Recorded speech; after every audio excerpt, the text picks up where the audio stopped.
دین ملنے کے 3 ذرائع ہیں. دین دینے والا اللہ جل جلالہ، دین وصول کرنے والے اللہ سے محمد الرسول اللہ صلی اللہ علیہ وسلم، اور محمد الرسول اللہ صلی اللہ علیہ وسلم سے دین وصول کر کے 62-65 لاکھ مربع میل کے سفر تخت ارضی پر بچھا دینے والے، پھیلا دینے والے، قلوب و اذہان میں جما دینے والے، وہ کون ہے؟ صحابہ کرام رضوان اللہ علیہم اجمعین، جن کو اللہ نے کہا اولئک هم المفلحون، اولئک هم المتقون، اولئک هم الراشدون، اولئک هم الفائزون، اولئک هم المؤمنون حقا لهم مغفرۃ واجر عظیم. یہ میرے باپ کے بارے میں نہیں آیا، یہ صحابہ کے بارے میں آیا.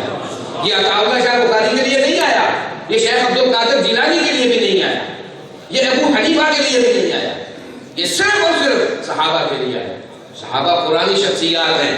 اس لیے یاد رکھو، اللہ کا دشمن، رسول کا دشمن، صحابہ کا دشمن، وہ ان کا اشتراک ہے. اور مسلمان کا اشتراک کیا ہے؟ ہم اللہ کے ساتھ ہیں، اللہ کے رسول کے ساتھ ہیں، اور رسول اللہ کے صحابہ کے ساتھ ہیں. اللہ ہمیں زندہ رکھے اسی یقین و ایمان کے ساتھ. موت